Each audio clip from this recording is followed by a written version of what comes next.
Hello friends, எப்படி இருக்கீங்க? இன்னைக்கு நம்ம முத்து காமிக்ஸுடைய லார்கோ விஞ்ச் அப்படிங்கிற ஒரு கேரக்டர் பேஸ் பண்ண கதையை பார்க்க போகிறோம். இந்த ஒரு சீரீஸுமே சூப்பரான ஒரு சீரீஸ். ஒரு ஆக்ஷன் த்ரில்லர் தான். இருந்தாலுமே வழக்கமான ஆக்ஷன் கதைகள் நம்ம பார்த்துருப்போம். அது மாதிரி இல்லாமல் இதில் கதை அப்படிங்கிற ஒரு விஷயம் ரொம்ப சுவாரஸ்யமாகவே எழுதப்பட்டிருக்கும். சில ட்விஸ்ட் அண்ட் டர்ன்ஸ் அப்படின்னு சொல்லிட்டு கதை நகர்ந்து போகிற விதம்ங்கிறது ரொம்பவே நல்லா இருக்கும். இன்னைக்கு இந்த கேரக்டருடைய முதல் ஸ்டோரியை நம்ம இங்கே பார்க்க போகிறோம். ஒரு ஆர்ஜின் ஸ்டோரி அப்படின்னு சொல்லலாம். இந்த சீரீஸ் எப்படி ஸ்டார்ட் ஆகுது அப்படிங்கிற இந்த கதையில் பார்க்கலாம். இந்த லார்கோ விஞ்ச் அப்படிங்கிறவர் யாரு, என்ன அப்படிங்கிறது எல்லாமே இந்த கதை மூலமா ஒரு தெளிவான நமக்கு புரிதல் கிடைக்கும். ஸோ இந்த கதையை பொறுத்த வரைக்கும், இந்த சீரீஸை பொறுத்த வரைக்கும் இந்த எழுதின ரைட்டர் பார்த்தீங்கன்னா ஜான் வேன் ஆமே தான். அதாவது இந்த ரத்த பள்ளம் சீரீஸ் அப்படி நம்ம பார்த்துருப்போம். அந்த கதையை எழுதினவரே தான் இந்த கதைக்கு ரைட்டர் அப்படிங்கிறனால இந்த ஒரு சீரீஸுமே ரொம்பவே சூப்பராக ஹிட் அடிச்ச ஒரு தொடர் அப்படின்னு சொல்லலாம். அதனால லார்கோ விஞ்ச் சீரீஸ் சூப்பராக இருக்க போது நம்ம சேனல் அப்பப்போ இந்த கதைகள் ஒரு மாதிரி பார்க்க போகிறோம். அதுக்கான முதல் கதையை இங்கே நம்ம போட்டுடலாம். என் பெயர் லார்கோ அப்படிங்கிற இதோ முதல் கதை உங்களுக்காக நண்பர்களே. வாங்க வீடியோக்குள்ள போயிடலாம்.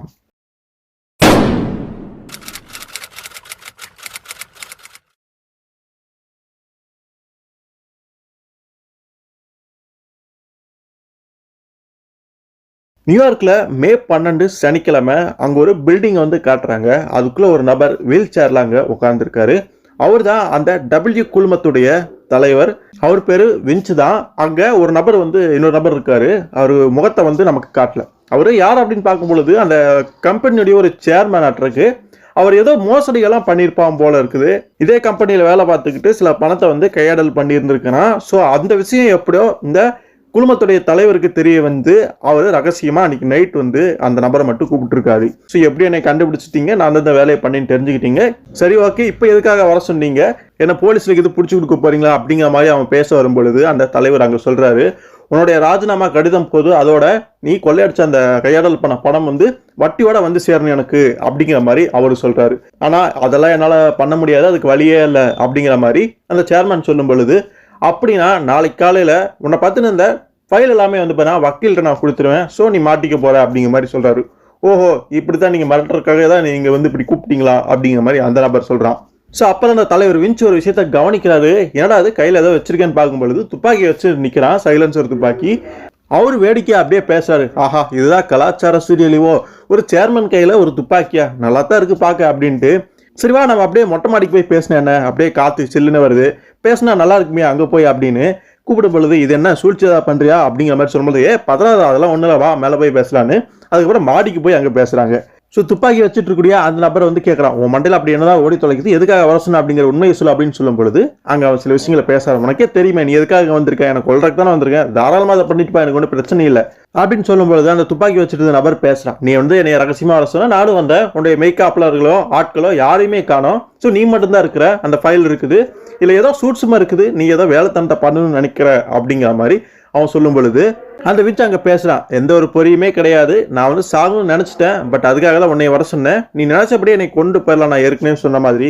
ஒரு பெரிய ஒரு பணக்காரனி, பெரிய புள்ளி, நீ என்னை கொன்று அப்படின்னு சொல்றது காமெடியா இல்லை உனக்கு அப்படின்னு சொல்லும் பொழுது, ஆமா நீ சொல்ற மாதிரி உண்மைதான், நான் ஒரு பெரிய புள்ளி தான், இந்த டபிள்யூ குழுமத்துக்கு ஒரு தலைவன் சொல்லலாம். எல்லா நாடுகள்லையும் பரவி கிடக்கக்கூடிய அந்த டபிள்யூ குரூப்புக்கு, அந்த நிறுவனங்களுக்கு எல்லாமே ஒரு சூத்திராதாரி நான் தான் சொந்தக்காரன் அப்படின்னே சொல்லலாம். என்கிட்ட ஒவ்வொரு கம்பெனிலையும் மெஜாரிட்டி பங்குகள் இருக்குது. கிட்டத்தட்ட ஒரு $10 பில்லியன் பார்த்தீங்கன்னா தேர்வு, அந்த அளவுக்கு பணம் என்கிட்ட இருக்குது. நான் உண்மையிலுமே பெரிய பணக்காரன் தான் அப்படின்னு சொல்லும்பொழுது, இதை பற்றி நீ என்ன நினைக்கிற அப்படின்னு கேட்கும்பொழுது, உண்மையிலுமே இது பெரிய தொகை தான் அப்படின்னு அவனு ஒத்துக்கிறான். அது மட்டும் இல்லாமல் இதெல்லாமே சம்பாதிக்கிறதுக்கு நான் உன்னோட சில்லத்தனமான மோசடி வேலைகளோட நிறைய விஷயம் பண்ணியிருக்கேன். பிளாக்மெயில், லஞ்சம், பித்தலாட்டா அப்படின்னு சொல்லிட்டு ஏகப்பட்ட விஷயங்களையும் துரோகம் கூட பண்ணியிருக்க அப்படின்னு அவன் பண்ண தப்புகளையுமே அவன் அங்கே சுட்டி காமிச்சிட்டு இருக்கான். கூடவே எனக்கு இன்னொரு சொத்துமே இப்போ புதுசாக உருவாயிருக்கு, அதுதான் கேன்சர். ஸோ தனக்கு கேன்சர் இருக்குது அப்படிங்கிற அந்த விஷயத்த சொல்கிறான். அது என்னுடைய மூளையில் ஒரு பெரிய கட்டியாக வளர்ந்துட்டு இருக்குது. அதனால தான் அது என்னுடைய நரம்பு மண்டலத்தை ஊடுருவி இப்படி என்னைய வீல் சேரில் உட்கார வச்சிருச்சு அப்படின்னு சொல்கிறான். ஸோ இதை கேட்டோடனே அந்த துப்பாக்கி வச்சிருந்த நபர் ஆச்சரியப்படுறான். ஓஹோ, உனக்கு கேன்சர் வந்திருக்கா, பெருமை மிகு விஞ்ச் அவர்களே, உங்களுக்கு என்ன மாதிரியான கேன்சர் தாக்கியிருக்கு அப்படிங்கிற மாதிரி அவன் வேடிக்கையாக கேட்கும் பொழுது அந்த விஞ்ச் அப்படியே சொல்றாரு, ஸோ இந்த கேன்சர் நான் தாக்குனதுனால ஒரு கடத்துக்கு மேலே என்னை உணர்ச்சிகளற்ற ஒரு மனிதனாக மாறிடுவேன். இப்போதைக்கு நான் ஒரு வீல் சேரில் உட்காந்துருக்கேன், அந்த கட்டி மேலும் வளர்ந்துக்கிட்டே இருக்கு, அடுத்து அது எதை பாதிக்க போகுது, வாய் பேச முடியாத ஒரு விஷயம், இல்லை கை கால்கள் செயலிழந்து போகலாம், என்னன்னு தெரியல. ஒரு ஜடமா நான் இருக்க விரும்பல, ஒரு உணர்ச்சிகளற்ற மனிதனா நான் இருக்க விரும்பல. அதுவும் இவ்வளவு சொத்து இருந்து இந்த மாதிரி இருக்கிறது ரொம்பவே கேவலமான விஷயம். அதனால நான் வந்து சாவணும் அப்படின்னு முடிவு பண்ணிட்டு அதுக்காக தான் உன்னை வரசணும் அப்படின்னு சொல்லும் பொழுது அதுக்கு நான் தான் கிடைச்சனா அப்படிங்கிற மாதிரி அந்த நபருமே சொல்லும் பொழுது உடனே நீயே கொண்டிருக்கலாமே அப்படிங்கிற மாதிரி அவன் சொல்றான். இருக்கலாம், ஆனா இந்த குரூப்லயே இந்த கம்பெனிலேயே ஒரு என்ன சொல்றது மற்றவங்கள எப்படி வேணுமோ ஆனால் கொல்றதுக்கு தயங்கால ஒரே ஆள்னா அது நீ மட்டும்தான், அதனால உன்னை வர சொன்னேன். அதனால நீ வந்து என்னை கொண்டுட்டு உன்னுடைய அந்த ஃபைலை வந்து எடுத்துட்டு நீ போயிடலாம். ஸோ அந்த ஃபைல் வந்து அதுக்கப்புறம் எந்த வக்கீல்ட்டையும் போகாது, எதுவும் வராது, நீ பண்ண தப்புகள் யாருக்கும் தெரியாது, அதுக்கு நீ என்னை கொல்லணும் அப்படின்னு சொல்லும் பொழுது அந்த இடத்துல அந்த நபர் வந்து அதை ஒத்துக்கல. ஸோ அந்த ஃபைல் நான் எடுத்துக்க உன்னை கொண்டுட்டு, ஆனால் கொலைப்பள்ளி ஏமாளிகளும் அந்த ஃபைலை திருடிட்டு போனேன் அப்படிங்கிற அந்த விஷயம் இருக்கும். அதனால எனக்கு ஃபைலும் வேணும், கொலைப்பள்ளி ஏமாளி விழக்கூடாது அப்படின்னா உடனே வேற வழியில் தான் கொல்லணும் அப்படின்னு அவனை அப்படியே அந்த சேர்ல தூக்கி கீழே போடுறதுக்கு ரெடி ஆயிடுறான். அது அந்த விஞ்சுக்கு வந்து பயமாய் போயிருது. அவன் இப்படி வந்து கொல்லுவான் அப்படின்னு அவன் எதிர்பார்க்க. அது மட்டும் இல்லாமல் அந்த துப்பாக்கி வச்சிருந்த நபருக்கு இன்னுமே சில விஷயங்கள் தெரியும் போல இருக்கு. இங்கே பாரு விஞ்ச், உனக்கு கேன்சர் இருக்கிறதுன்னு தெரியும், அது போக உன்னுடைய ரகசியங்கள் எல்லாமே எனக்கு தெரியும் அப்படின்னு சொல்லும் பொழுது அவனுக்கு அதிர்ச்சியாக இருக்கு. என்ன ரகசியங்கள் அப்படிங்கிற மாதிரி அவன் கேட்டு முடிக்கிறதுக்குள்ளேயே அவனை தூக்கி அப்படியே அந்த மாடு இருந்து அப்படியே கீழே போட்டுறான். அந்த விஞ்ச் வந்து அங்கே கீழே விழுந்து மண்டை செதறி போய் அங்கே இறந்தே போயிடுறான்.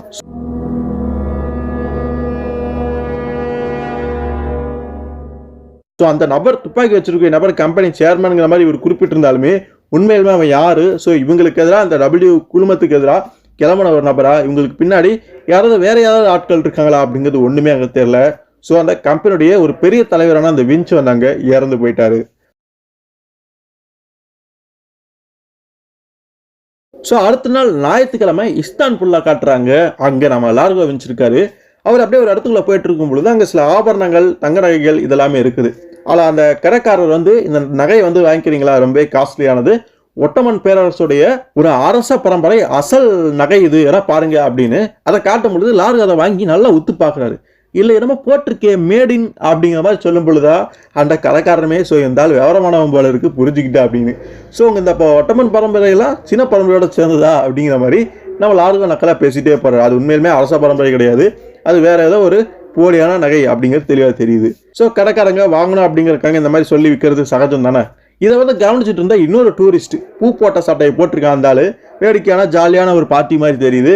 லார்கோ கிட்ட வந்து ஆஹா சூப்பர் தம்பி, இந்த மாதிரி இந்த ஆட்களை இந்த மாதிரி பேசினதா விலைக்கு வருவாங்க அப்படின்னு அவருமே பாராட்டுறதுதான் பேசும் பொழுது அதெல்லாம் ஒன்றும் கிடையாது, நாம தான் ஜாக்கிரதையாக இருந்துக்கணும், இல்லைன்னா நம்ம தலையில மாவரிச்சிட்டு போயிடுவாங்க அப்படிங்கிற மாதிரி லார்கோ சொல்லிட்டு அப்படியே பேசிட்டு 2 பேர் போறாங்க. ஸோ உங்களால் இந்த நகையெல்லாம் பார்த்து தெளிவாக தெரிஞ்சுக்க முடியுது அப்படின்னா எனக்கு உங்களுடைய உதவி தேவைப்படுது. என்னோட மனைவிக்கு வந்து பார்த்தீங்கன்னா ஒரு நகையை வாங்கிட்டு போகணும், அது ஒரு நல்ல நகையாக இருந்தால் நல்லாயிருக்கும். ஸோ நீங்கள் தான் இந்த மாதிரி விஷயத்த தெளிவாக பார்த்து சொல்கிறீங்க, எக்ஸ்பர்ட் ஆச்சு, வாங்க ஒரு கடைக்கு போகலாம் அப்படின்ட்டு அங்கே இருக்கக்கூடிய ஒரு அழகு கடையாட்டு இருக்குது, அதுக்குள்ளே வந்து போகிறாங்க. ஸோ அங்கேயுமே சில கலை பொருட்கள், புராதன பொருட்கள் இதெல்லாமே அங்கே இருக்குது.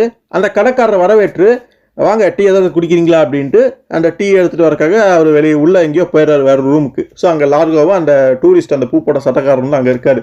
லார்கோ வந்து எதையோ எடுத்து பார்த்துட்டு இது வந்து அடகு கடையாட்டிருக்கு, இங்கே நிறைய விஷயங்கள் வந்து நல்லா கவனிச்சோம்னா தெரிஞ்சுக்கலாம் அப்படிங்கிற மாதிரி சொல்லிட்டு இருக்கும் பொழுது அந்த பூ போட்ட சட்டக்காரன் ஒரு வேலையை பண்ணுறான். அங்கே இருக்கக்கூடிய ஒரு பொருளை எடுத்து திடீர்னு லார்கோவுடைய தலையில் அடித்து வீழ்த்திடுறான். அவர் அங்கே மயக்கம் போட்டு விழுந்துடுறாரு. அப்போ அந்த கடைக்காரன் டீயோ காஃபியோ எடுத்துட்டு அங்கே வருவான். என்னடா அது என்ன நடக்குதுன்னா அப்படின்னு அவனுமே புரியாத குழப்பத்தில் இருப்பான்.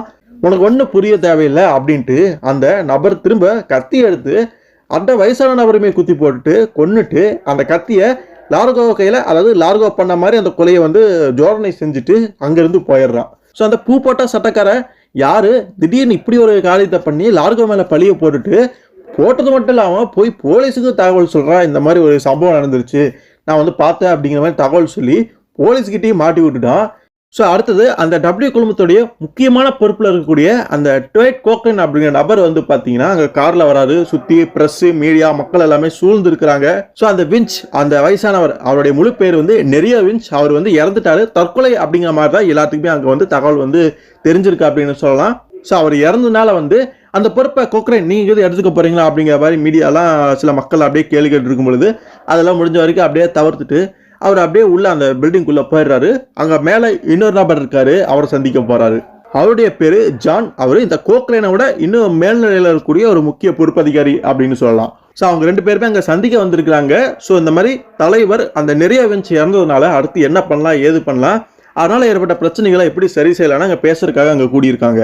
ஸோ ஃபர்ஸ்ட் அந்த ட்வைட் கோக்ரைன் பேச ஆரம்பிக்கிறாரு. கிட்டத்தட்ட 57 நாடுகள், 562 கம்பெனிகள், பல துணை நிறுவனங்கள், ஊழியர்களோட எண்ணிக்கை 4 லட்சம், ஆண்டு வரவு செலவு $44 பில்லியன், பெரிய டிவிஷன்களா பிரிச்சு ஒவ்வொன்றும் சட்டம் மற்றும் நிதி நிர்வாகத்தினுடைய ஒண்ணுக்கு சம்பந்தம் இல்லாம தனித்து வந்து பாத்தீங்கன்னா ஒரு பெரிய ஒரு கார்பரேட் கம்பெனியா வந்து பாத்தீங்கன்னா அந்த அளவுக்கு இவங்க வந்து இயங்கிக்கிட்டு இருக்கிறாங்க. ஸோ அது எல்லாத்தையுமே ஒருங்கிணைக்கக்கூடிய மைய புள்ளியா இருந்தவர் இந்த நெரியா வின்ச் தான், அந்த இறந்து போனவர். ஸோ மெஜாரிட்டி பங்குகளை அவர் மட்டுமே வச்சிருக்கனால அதில் பிரச்சனைகள் வரும் அப்படின்னு நம்ம நினைச்சிருந்தாலுமே அதுலேயும் சில நன்மைகள் இருக்குது அப்படிங்கிறத வந்து அந்த கோக்ரேன் வந்து சொல்றாரு. அதுக்கப்புறம் மீதியை வந்து அந்த ஜான் வந்து பேசுறாரு. ஸோ டபிள்யூ குரூப்புடைய அந்த பங்குகளை வந்து சந்தையில் வாங்கி கம்பெனிகளை வசப்படுத்தி கொள்ளவே முடியாது. இன்னொன்று, அமெரிக்காவில் வேறு சில நாடுகள்லையுமே நடைமுறையில் இருக்கக்கூடிய அந்த ட்ரஸ்ட்டுகளுக்கு எதிரான சட்டங்களில், அதாவது அந்த சட்டங்களோட பாதிப்பில் நம்ம சிக்காம தவிர்த்து கொள்றதுக்கு வந்து பார்த்தீங்கன்னா முடிஞ்சுது. அது நிறைய இருக்கிற வரைக்கும் இது எல்லாமே சாத்தியமாச்சு. இப்போ அவர் உயிரோடு இல்லை, அதனால இப்போ இந்த விஷயத்துக்கு எல்லாமே இங்கே ஒரு பிரச்சனை வரப்போகுது அப்படிங்கிறத புரிஞ்சுக்கிறாங்க. இது கோக்ரேனுக்கு பெரிய ஒரு அதிர்ச்சியாக இருக்குது. நம்ம கிட்டத்தட்ட சேர்த்து நிற்கிற மாதிரி நிற்கிறோம். ஸோ நெரியாவுக்கு வாரிசு அப்படின்னு யாருமே கிடையாது. அமெரிக்க அரசாங்கம் அவருடைய அந்த சொத்து எல்லாமே ஏலத்துக்கு விட்டுட்டாங்க அப்படின்னா நம்ம கம்பெனியே முழுசா வந்து பார்த்தீங்கன்னா இல்லாமல் போயிடும். அப்போ ஜான் வந்து கேட்குறாரு, இதில் உன்னைய வருந்தக்கூடிய விஷயம் எது? உன்னோட பதவி பறி போயிடணுமா இல்லை கம்பெனியுடைய அந்த பங்குகள் போயிருமா அப்படின்னு கேட்கும்போது, நக்கல் பண்ணுறதுக்கு இது நேரம் இல்லைப்பா, இப்போ எனக்கு தெரிய வேண்டியது எல்லாமே இவ்வளோ பெரிய குரூப்பை கட்டி ஆண்டா அந்த வின்ச் வந்து ஒரு நெருக்கடி எழும்போது குறிப்பாக தனக்கு கேன்சர் அப்படின்னு தெரிஞ்ச பிறகும் இந்த குரூப் வந்து அழியாமல் இருக்கிற என்ன ஏற்பாடுகளை செஞ்சு வச்சிருந்தாரு அப்படிங்கிறதான் அவருடைய நம்பிக்கைக்கு முழுமையாக பாத்திரமான அவருடைய டெபுடியான அது உங்களுக்கு நிச்சயமா தெரிஞ்சுக்கும்ல அப்படிங்கிற மாதிரி அந்த கோக்ரேன் அங்கே பேசும்பொழுது ஆமா எனக்கு தெரியும் அப்படிங்கிற மாதிரி ஜானுமே அங்கே சொல்றாரு. ஸோ அப்படி அவர் என்ன தெரிஞ்சு வச்சிருக்காரு அப்படின்னு பார்க்கும் பொழுது நிறைய வந்து ஒரு தகுந்த முன்னெச்சரிக்கை எல்லாமே செஞ்சுதான் வச்சிருந்திருப்பார் போல இருக்கு.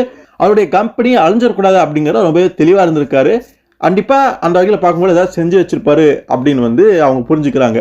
அது என்னங்கிறது ஜானுக்கு தெரியும். ஆனா அந்த சமயத்துல அது அந்த கோக்ரேன் கிட்ட சொல்றதுக்கு அவர் மறுக்கிறாரு. அது அந்த கோக்ரேனுக்கு சுத்தமாவே பிடிக்கல. இந்த ஒரு பிரச்சனையில நீ தனியால அதை சமாளிச்சிட முடியுமா, ஏன் சொல்ல மறுக்கிற அப்படின்னு கேட்கும் பொழுது, நெரியா வின்ச்சுடைய கடைசி விருப்பத்தின்படி தான் நான் இங்க செயல்களை செஞ்சுட்டு இருக்கேன், அதனால அவசரப்பட்டு எதையும் நீ பண்ணிடாத, பொறுமையா இரு, இதெல்லாம் நான் பாத்துக்கிறேன், சரியான சந்தர்ப்பம் வரும்படி எல்லா குரூப்புடைய எல்லா அதிகாரிகளையுமே கூப்பிட்டு தலைவர்களுமே கூப்பிட்டு இது தொடர்பாக நான் பேசுவேன், அது வரைக்கும் பொறுமையா இருக்கிற மாதிரி அந்த கோக்ரேன் கிட்ட சொல்லும் பொழுது அது அந்த கோக்ரேனுக்கு கொஞ்சம் விருப்பம் இல்லை. கிட்டத்தட்ட அந்த ஜானுக்கு அப்புறம் ஒரு 3வது பொசிஷன்ல இருக்கக்கூடிய ஒரு பெரிய மேலதிகாரி அப்படின்னு சொல்ல அந்த கோக்ரேன், அப்படிப்பட்ட நபர்கிட்டே ஜான் வந்து அதை சொல்ல மறுக்கிறாரு. ஃபர்ஸ்ட் நிறைய வச்சிருந்தாரு, அவருக்கு அப்புறம் இந்த ஜானுக்கு அப்புறம் தான் 3வதா இந்த கோக்ரேன் இருக்காரு. ஸோ இந்த விஷயத்த ஜான் மட்டுமே இப்போதைக்கு பார்த்துக்கிறதா சொல்றாரு. ஸோ அந்த நிறைய வின்ச்சுடைய விருப்பத்தின்படி அது அந்த நபருக்கு உடன்பாடு இல்லைனாலுமே அப்போதைக்கு அதை கேட்டுட்டு அங்கிருந்து போயிடுறாரு. ஸோ அடுத்தது திரும்ப இஸ்தான்புலுக்கு வராங்க. நம்ம லார்கோ வந்து அங்கே போலீஸ் கஸ்டடியில் இருக்கிறாரு. அந்த இன்ஸ்பெக்டர் என்னமோ அவர் கேட்குறாரு, உன்னோட பேர் வந்து லார்கோ வின்ஸ்லாவ், வயது 26, யுகோஸ்லாவியா நாட்டவன், துருக்கிக்கு டூரிஸ்டா வந்திருக்கிற. பிரச்சனை என்னன்னா இதெல்லாமே நிரூபிக்க உங்ககிட்ட ஆவணங்கள் எதுவுமே கிடையாது, கைவசம் சல்லி காசு கூட கிடையாது அப்படின்னு அந்த போலீஸ் சொல்லும் பொழுது லார்கோ அங்கே பேசுறாரு. என்னுடைய பர்ஸ் தான் திருடு போயிடுச்சு, நான் தான் ஏற்கனவே அதை 4 வாட்டி உங்ககிட்ட சொல்லிட்டேனே அப்படிங்கிற மாதிரி அவருமே அங்கே புலம்புறாரு.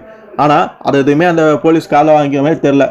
அப்போ லார்கோ சொன்ன அந்த தகவல்கள் எல்லாமே ஒரு பேப்பர் அப்படியே படிச்சுட்டு இருக்காரு. அப்படி லார்கோ அப்படி என்ன சொல்லியிருக்காரு அப்படின்னு பார்க்கும்பொழுது, இவர் வந்து இங்கே டூரிஸ்டாக வந்திருக்காரு, ஒரு அமெரிக்கன் டூரிஸ்ட், அவருடைய பேர் வந்து பென்னி, ஒரு பூ போட்ட சட்டக்காரன், மூக்கு கண்ணாடி வந்து அங்கே போட்டிருந்திருப்பான், கழுத்தில் தொங்கக்கூடிய ஒரு கோடா கேமரா. இந்த சீசன் நேரத்தில் இது மாதிரி குறைஞ்சபட்சம் 5000 பேராவது தெரிஞ்சிட்டு இருப்பாங்க.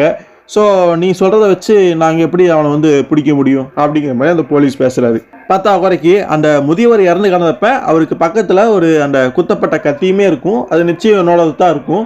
அப்படிங்கிறப்ப அதையுமே வந்து லார்கோ ஒத்துக்காரு. ஏன்னா உண்மையுமே அந்த கத்தி வந்து லார்கோவோட தான். ஸோ லார்கோ கத்தி எடுத்து தான் அந்த பெரிய கொண்டுட்டு அந்த பூ போட்ட சட்டக்காரை வந்து பழைய நம்ம லார்கோ மேலே போட்டு போயிட்டான் போல இருக்கு. ஸோ ஆதாரம் வந்து லார்கோவுக்கு எதிராக ஸ்ட்ராங்காக இருக்குனால லார்கோனால அதுக்கு மேலே எதுவும் பண்ண முடியல. அதுக்கப்புறம் கொண்டு போய் வந்து பார்த்தீங்கன்னா ஜெயிலையுமே போட்டுறாங்க, உத்தரவு வந்து அந்த போலீஸ் ஆஃபீஸர் போட்டுறாரு. அதுக்கப்புறம் நம்ம லார்கோ எங்கேயோ கப்பலில் வந்து கூட்டிகிட்டு போகிறாங்க சிறையில் அடைக்கிறதுக்காக. எங்கே அப்படின்னு பார்க்கும் பொழுது பெரா அப்படிங்கிற இடத்துல இருக்கக்கூடிய ஒரு மத்திய சிறைக்கு வந்து பார்த்தீங்கன்னா அனுப்ப போகிறாங்க. அந்த சிறை ஏற்கனவே நிரம்பி வருது. கூடுதலாக வேற நம்ம லார்கோவை இப்போ அனுப்பி வைக்க போகிறாங்க. ஸோ போலீஸ் காரில் லார்கோவை கூட்டிகிட்டு போயிட்டு இருக்கக்கூடிய அந்த காட்சியை தூரத்தில் இன்னொரு காரில் இருந்து ஒரு நபர் பார்க்குறாரு. அது அந்த பென்னி, அந்த பூ போட்ட சட்டக்காரனே தான். அவன் யாருடைய ஒரு கைக்கூலி அப்படிங்க தெரியுது. வேணும்னே லார்கோவை வந்து அங்கே மாட்டி விட்டுருக்கான். அவன் யாருக்கிட்டையும் அங்கே ஃபோனில் பேசுகிறான். வேலையெல்லாம் கச்சிதமாக முடிஞ்சிருச்சு, அவனை ஜெலிமி அப்படிங்கிற சிறை கொண்டு போய் அடைச்சிட்டாங்க அப்படின்னு சொன்னதை வந்து அந்த ஃபோனில் மறுமுனையில் பேசிட்டு இருக்கக்கூடிய நபர் வந்து அவர் யாருன்னு முகத்தை காட்டல, அவர் அங்கே கேட்டுட்டு இருந்திருக்காரு. அதுக்கப்புறம் அங்கே இருக்கக்கூடிய இன்னொரு நபருக்கு அவர் ஏதோ உத்தரவு மாதிரி கொடுக்குறாரு.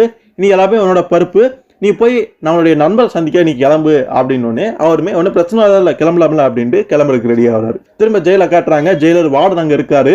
லார்கோ கிட்ட அப்படியே கோபமா மிரட்டி பேசுற மாதிரி பேசுறாரு. வெல்கம் டு செலிமை வின்ஸ்லாவ். இந்த ஜெயிலுக்கு ஒன்று நான் வரவேற்கிறேன். நான் தான் இங்கே தலைமை வார்டன். ஸோ ஒடுக்கமா அடக்கொடுக்கமா நடந்துக்க, இல்லைன்னா பிரச்சனை உனக்கு தான். உன்னை பார்த்தா நல்ல பையனாட்டு தெரியுது, இருந்தாலும் எந்த துமுக்கு போவாத, அதான் உனக்கு நல்லது அப்படின்ட்டு ஜெயிலில் போட்டு பூட்டி வச்சிடுறாங்க. ஸோ அடுத்து அந்த டபிள்யூ குழுமத்துடைய அந்த முக்கியமான மீட்டிங் வந்து அங்கே கூடியிருது. எல்லா தலைவர்களுமே அந்த முக்கியமான பொறுப்பில் இருக்கக்கூடிய அதிகாரிகள் எல்லாருமே அங்கே வந்து ஒன்று கூடியிருக்காங்க. அவங்களுக்கு ஒரு பெரிய அதிர்ச்சி என்ன அப்படின்னா, ஒருத்தர் கேட்குறாரு, மகனா? இன்னொருத்தர், தத்துப்பிள்ளையா? என்னது பரம ரகசியமாவா? 25 வருஷங்களுக்கு முன்னாடியா? வாவ், அட்டகாசம்டா அப்படிங்கிற மாதிரி ஒவ்வொருத்தருமே அங்கே ஷாக் ஆகக்கூடிய அந்த காட்சியை காட்டுறாங்க. ஏடா அப்படின்னு பார்க்கும்பொழுது நிறைய இன்ச்சுக்கு அவர் இருக்கார்ல, அவருக்கு ஒரு வாரிசு இருந்திருக்குதாமா. ஸோ அதை பற்றின அந்த தகவல் எல்லாமே விவரமாக அந்த ஜான் வந்து மற்றவங்க கிட்ட சொல்லிட்டு இருக்காரு. ஸோ அது என்ன அப்படின்னு பார்க்கும்பொழுது, நிறையாவுக்கு குழந்தை பெற்றுக்கொள்வதற்கு சாத்தியம் கிடையாது. ஏன்னா அவர் கல்யாணமே பண்ணிக்கல. அவருக்கு வாரிசு அப்படிங்கிறது எந்த வகையில் வந்தது அப்படின்னு பார்க்கும்பொழுது அவர் வந்து தத்தெடுத்திருக்காரு அப்படிங்கிறத புரிஞ்சுக்கிறாங்க. அது மட்டும் இல்லாமல் வாரிசுங்கிறது கட்டாயம் வேணும். ஏன்னா இந்த குரூப்போடைய மெஜாரிட்டி பங்குகள் அவர்கிட்ட இருக்கனால அவருக்கு அப்புறமா நிச்சயமா வந்து ஒரு வாரிசு இருந்தால் மட்டும்தான் அதை வந்து கட்டி காப்பாற்ற முடியும். அப்படிங்கிறதுனால தத்தெடுக்கணும் அப்படிங்கிற முடிவுக்கு வந்திருக்காரு. வின்ச்சோடைய முப்பாட்டனார் ஒருத்தர் இருக்காராமா. அவருடைய பேரு வான்கோ வின்ஸ்லாவ். யுகோஸ்லாவியாவில இருந்து இங்க வந்து குடியேறினவராமா. இந்த ஊருக்கு வந்ததுக்கு அப்புறம் அவரு வின்ச் அப்படின்னு பேரை வந்து மாத்திக்கிட்டாராமா.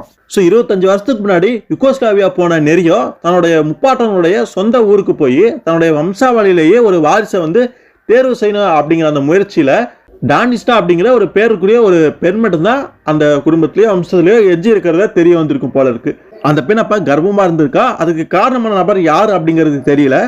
அந்த விஷயத்த அந்த பொண்ணு வந்து சொல்ல மறுத்துட்டா அப்படிங்கிற காரணத்தினால அவளை வந்து பார்த்தீங்கன்னா ஊரை விட்டு துரத்தி அடிச்சிட்டாங்களாமா. அதுக்கப்புறம் அவளை தேட முயற்சியும் பண்ணியிருந்திருக்காங்க.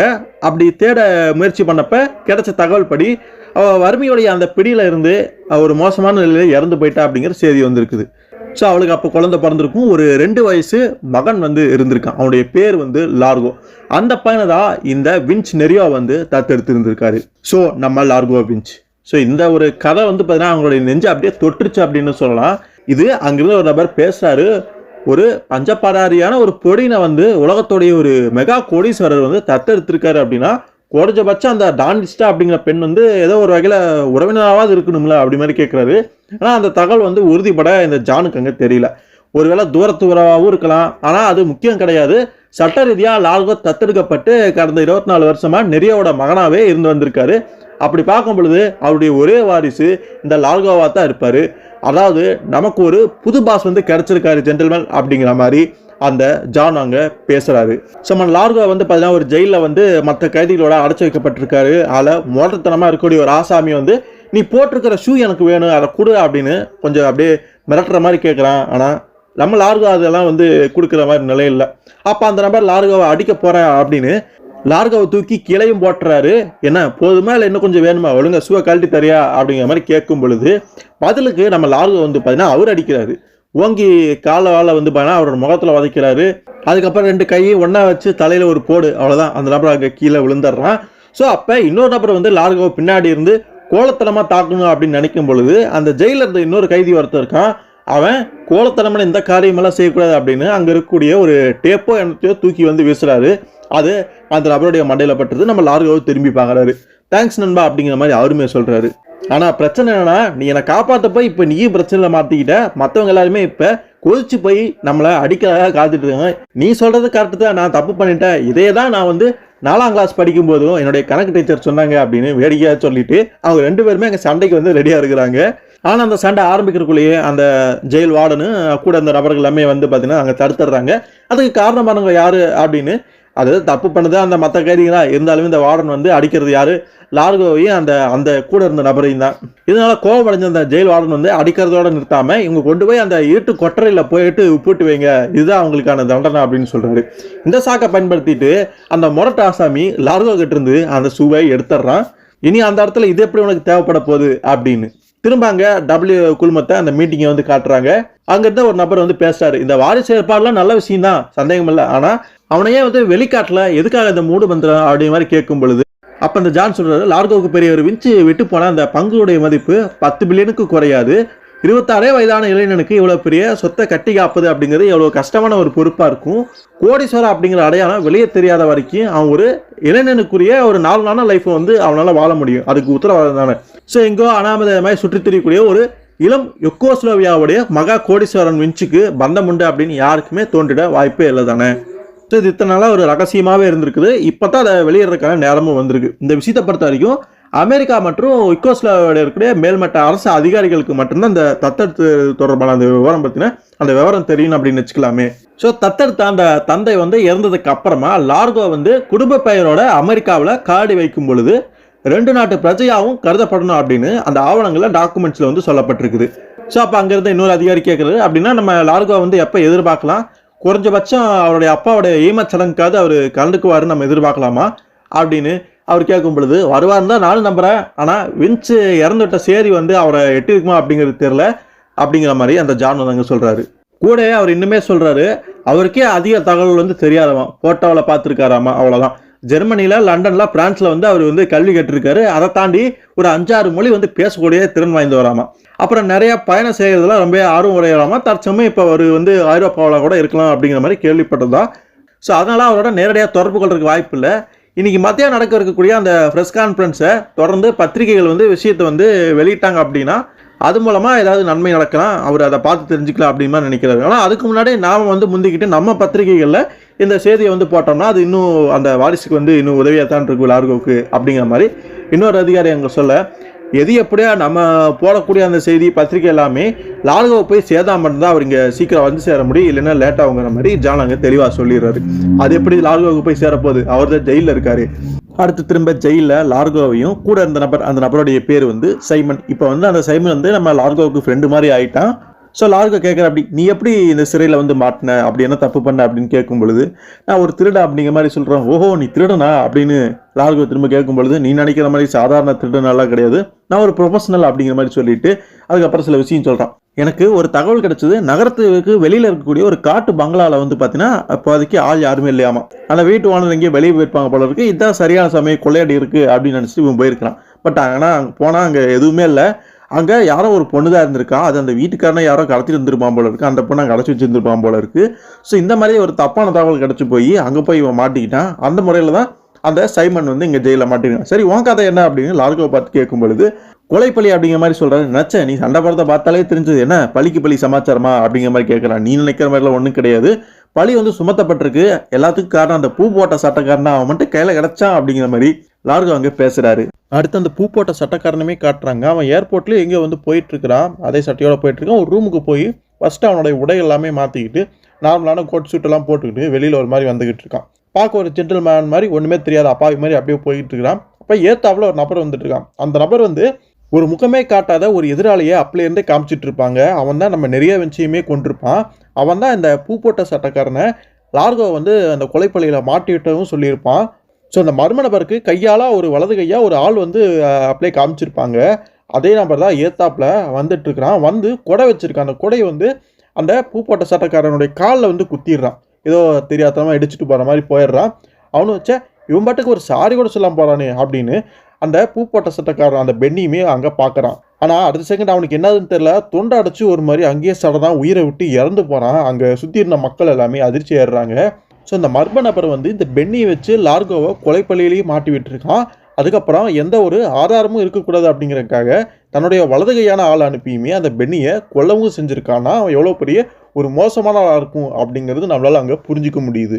ஸோ அந்த சம்பவத்தை பண்ணதுக்கு அப்புறமாவே ஒரு ஃபோன் கால் வந்து பார்த்தீங்கன்னா இன்னொரு தரப்பில் இருக்கக்கூடிய இன்னொரு நபருக்கு போகுது. ஸோ எல்லாமே பிளான் பண்ணி கரெக்டாக ஏதோ காய நகர்த்திட்டு இருக்காங்க எதிரிகள் அப்படிங்கிறது புரியுது. ஸோ அடுத்து அந்த டபிள்யூ குரூப்பை காட்டுறாங்க. அந்த மேலதிகாரிகள் எல்லாமே ஒன்று கூடி அப்படியே பேசிகிட்டு இருங்க. அந்த மீட்டிங்கெல்லாம் முடிச்சதுக்கப்புறம் வரப்போகிற நம்ம புது பாஸ் எப்படி இருப்பார் அப்படிங்கிற மாதிரி லார்கோவை பற்றி அங்கே பேசுகிறாங்க. ஸோ அந்த சின்ன பையன் எப்படி இருப்பானோ என்னமோ தெரியல, அவனுக்கு நிறைய விஷயங்கள் தெரியாமல் கூட இருக்கலாம், அவனுக்கு நிறைய விஷயங்கள் நாம சொல்லி புரிய வைக்க வேண்டிய நிலைமை ஏற்படலாம். ஒரு யுகோஸ்லேவியா நாட்டை சேர்ந்தவன் எப்படி வந்து இங்கே பாஸாக இருக்க முடியும் அப்படின்னு இன்னொரு நபர் எதிர்ப்பு மாதிரிலாம் காட்டுறாங்க. மற்றவங்களாம் அவன் வந்தானா மொத்த கண்ட்ரோலே அவனையும் எடுத்துக்குவான், நம்ம நிலைமை மோசமாயிரு அப்படிங்கிற மாதிரி வர்றதுக்கு முன்னாடியே அந்த ஒரு புது பாஸை பற்றின அவங்களுடைய பேச்சுக்கள் அப்படிங்கிறது மோசமாக இருக்குது. குறிப்பாக அந்த ட்வைட் கோக்கனட் இருக்காருல்ல, அவருக்கு அதில் உடன்பாடே இல்லை அப்படிங்கிறது அவர் பேசுறதை வச்சே கண்டுபிடிக்க முடியுது. அவர் தான் மற்றவங்ககிட்ட நல்லா அந்த புது பாஸை பற்றி கொஞ்சம் மோசமாக பேசுகிறேன் அப்படின்னு சொல்லலாம். இதெல்லாமே ஜான் வந்து தனியாக இருந்து கவனிச்சுட்டு அங்கே கேத்தி அப்படிங்கிற ஒரு பணிப்பெண் இருப்பா, அவர்கிட்ட போய் இவர் பேசுகிறாரு. இங்கே பார்த்தியா, இன்னும் நான் அந்த நபர் இன்னும் வரவே இல்லை, அதுக்குள்ளே அவனுக்கு ஒத்துக்கறி போகிறதுக்கு ரெடி ஆகிட்டாங்க, என்னத்தை சொல்ல அப்படிங்கிற மாதிரி அவர் சொல்கிறாரு. அந்த கேத்தியுமே ஆறுதலாக வந்து சில விஷயங்கள் சொல்கிறார். நீங்கள் என்ன பண்ணுவீங்க, உங்களோட வேலையை வந்து கரெக்டாக செஞ்சுட்டீங்க, நம்ம தலைவர் நிறைய வந்துச்சுமே அவருமே அதை விரும்பினார், இதுக்கு மேலே என்ன இருந்தாலும் அதுக்கு நாம் வந்து பெருசாக பொறுப்பேற்றுக்க முடியாது அப்படிங்கிற மாதிரி சொல்கிறான். அப்போ அவருக்கு கவலை அளிக்கக்கூடிய விஷயங்கள் வேறு சிலவும் இருக்குது. அதாவது நிறைய விஞ்ச் வந்து பார்த்தீங்கன்னா தற்கொலை பண்ணிட்டு இறந்ததாக தான் செய்தி வந்து வெளியே இருக்குது. ஆனால் அவர் தற்கொலை பண்ணிக்கிறதுக்கு வாய்ப்பு கிடையாது, அவர் இறக்கணும்னு நினச்சது உண்மைதான். ஆனால் அவருக்கு உயரம்னா பயம், அப்படி பார்க்கும் பொழுது அந்த மாதிரி அவர் இறந்துருக்கல சந்தேகம் இருக்குது அப்படின்னு அவர் சொல்கிறாரு. அப்போ கேத்தி கேட்குறா, அப்படின்னா என்ன சொல்ல வரீங்க, இது கொலையாக இருக்குன்னு சொல்ல வரீங்களா அப்படி மாதிரி சொல்கிறாங்க. கொலையாக இருக்குங்கிற ஒரு சந்தேகம் இருக்குது. அது மட்டும் இல்லாமல் இப்போ எனக்கு லார்கோ வச்சு நினச்சாலும் கவலையாக இருக்குது. அவனுக்கு இந்த செய்தி போய் சேர்ந்ததா இல்லையா, அவங்க அப்பா இறந்துட்டு அந்த செய்தி கிடைச்சதா இல்லையான்னு வேற தெரியல. அவன் நல்லபடியாக பத்திரமா இங்கே வந்து சேரணும் அப்படிங்கிற ஒரு கவலையுமே அவருக்கு இருக்கிறதா பார்க்க முடியுது. அது என்னமோ உண்மைதான், ஏன்னா நம்பால் இங்கே ஜெயிலெல்லாம் இருக்காரு. ஸோ திரும்ப நம்ம லார்கோ கிட்டையும் சைமன் கிட்டையுமே வராங்க. அவங்க அந்த மோசமான நிலையில் இருக்காங்க. அந்த கொட்டகைக்குள்ள ரொம்பவே ஒரு அடைஞ்சு கிடக்கிற ஒரு இறுக்கமான இடமா இருக்குது. அவங்களுக்கு கொடுக்கப்படுற சாப்பாடுமே மோசமாக தான் இருக்குது. அதை மட்டுமே சாப்பிட்டாலும் அவங்க ரொம்ப நாளைக்குலாம் உயிர் வாழ முடியாது அப்படின்னு தெளிவாக தெரியுது. சைமன் சொல்கிறான், ஸோ திருட்டு பசங்களுக்கு மட்டும்தான் இந்த ஜெயிலு, நீ உன் மேலே கொலைப்பழி வேற இருக்குனால உன்னை வேற பக்கம் எப்படி மாற்றிடுவாங்க, கவலைப்படாது அப்படிங்கிற ஒரு வேடிக்கையாக பேசுகிறான். ஆனால் அதுக்குள்ளே நம்ம சில விஷயங்கள் ஏற்பாடுகள் பண்ணி ஆகணும் அப்படிங்கிற மாதிரி லார்கோ சொல்கிறார். அப்படி என்ன ஏற்பாடு பண்ண முடியும் அப்படின்னு சொல்லும்போது தான் இங்கிருந்து தப்பிக்கிறதுக்கு வழி பண்ணணும் அப்படிங்கிறாரு. நீ நினைக்கிற மாதிரி ஈஸியாக தப்பிச்சு பார முடியுமா அப்படின்னு கேள்வி வரும்பொழுது, அப்போ நீ தான் அந்த சிறையை பற்றி ஒரு விஷயத்தை சொல்லியிருக்கியே அப்படின்னு.